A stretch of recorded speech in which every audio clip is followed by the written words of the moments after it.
So we've seen in the video that we watched about fungi as a building material that when the mycelium of a mushroom breaks down organic matter and transforms some of that organic matter into this network of interwoven forms, that actually can create structure that now it's a structure that's used to grow mushrooms. So when we talked to Tyler, and Tyler showed us how in his Mycopolitan mushroom farm he grows in his blocks various kinds of gourmet mushrooms by using sawdust and coffee grounds and various substrates. The substrate is the part that the mushroom uses as nutrients, and then the fruiting body is the part that they sell as the gourmet mushroom. So we have been growing oyster mushrooms at home. You remember when Tyler came to class and we grew reishi mushrooms, and I'll actually show you the, we started that and they've actually been growing and they're looking great. What we're talking about today is this idea of using the mycelial part, not the fruiting body part, but the mycelial part as a non-chemical structure. So a substitute for wood, a substitute for styrofoam, a substitute for insulation, a substitute for packing material. So we've been looking at how that works, but we're going to actually do a hands-on project to demonstrate how that works. So we have this product is called Grow It Yourself Substrate Hemp. So this is actually hemp, which is it's the same plant as cannabis. So cannabis is being grown now for CBD and for medicinal marijuana purposes. This is the stalks and the stems dried up and chopped up, and so it's a fantastic byproduct. In the same way that the mushroom grow kits that we used spent coffee grounds from coffee shops, which they collected and then inoculated and then grew mushrooms from.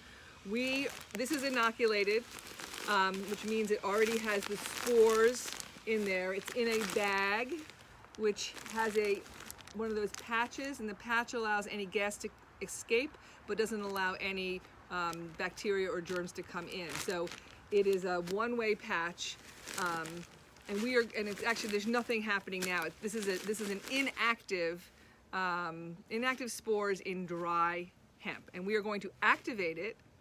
We're going to activate it by adding some flour, which adds a little bit more nutrients. It's going to wake up the mushrooms that are in there. Remember, we had to wake up those coffee grounds by cutting the X and soaking them overnight. The moisture will wake them up. They will stay in this bag. They will, the mycelia will grow. This will go from being this color to being all white. So we will actually be watching the mycelia fill and digest this material. And then once it does that, we are going to take the mycelia, break it up, feed it a little bit more flour, and then put it into various molds. And we are going to make some bear shapes. So we'll make some little mycelial bears. We'll make some pots. Maybe I'll make a little something else, maybe a shape that I can make into a lantern. So we're going to make various things to show that we can. So here's what we're going to do. Because the mycelia is sensitive and we don't want other either bacteria or fungi or molds, which are in that family, to form, I am taking some isopropyl alcohol and spraying my hands so that they are clean. So when I touch things, I'm not bringing any mold spores that might be here outside on the leaves. Mold and spores are everywhere. I already did that to the scissors. I cleaned them. I am going to cut open this bag. So I'm now letting air in, so things will end up in there. So I'm going to do this quickly. I've measured out 4 tablespoons of flour. I'm plopping that in. I'm going to shake that up a little bit just to get that slightly dispersed. I'm going to be then adding water, which is really going to be what wakes it up. And I don't want to get too many clumps of the flour. So I'm going to carefully pour the water so I don't get it on my computer or my phone or any place besides the hemp. Pouring the water in. And then I am going to close up the bag carefully and shake. This is going to be a standing up project, and I'm going to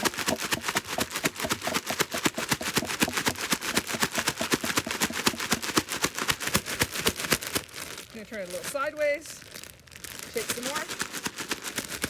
I'm holding the opening carefully. Phone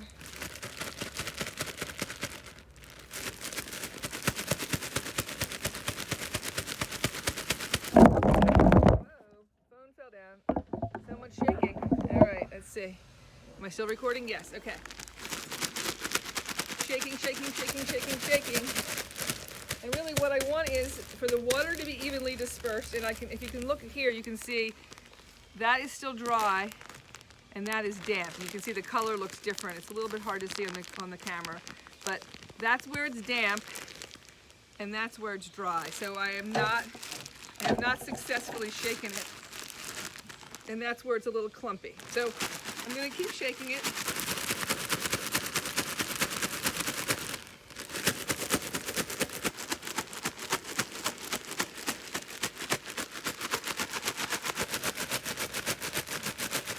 Okay, looking a little bit less uneven, but it still doesn't look 100%. I can still see some dry patches, so I'm going to make sure that I'm holding the hole carefully still, and I'm going to just keep shaking it back and forth, back and forth, back and forth, back and forth. And again, even distribution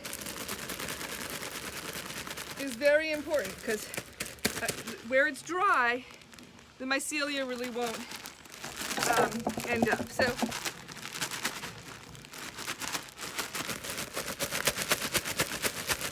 all right.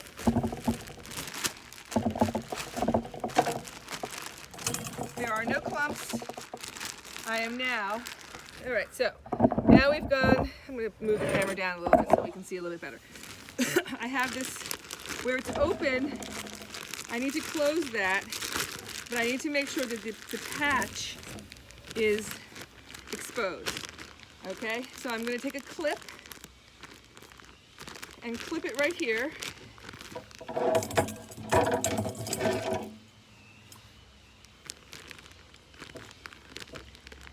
Okay, so that's going to hold that closed.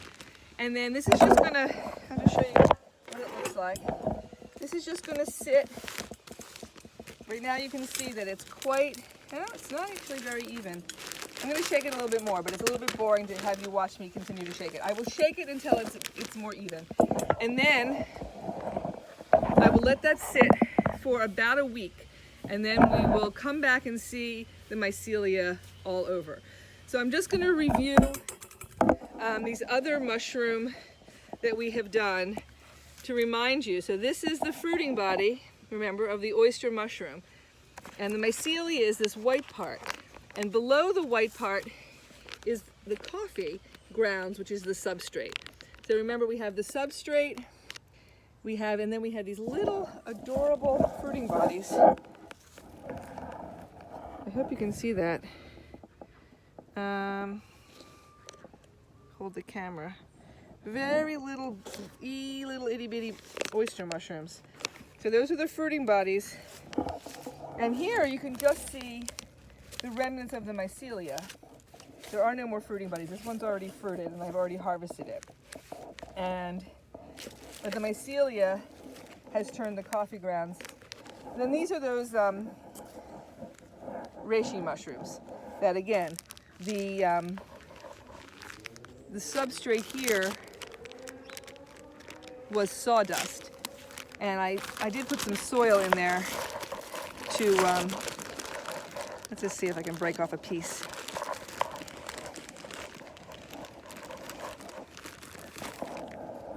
So you can see the sawdust,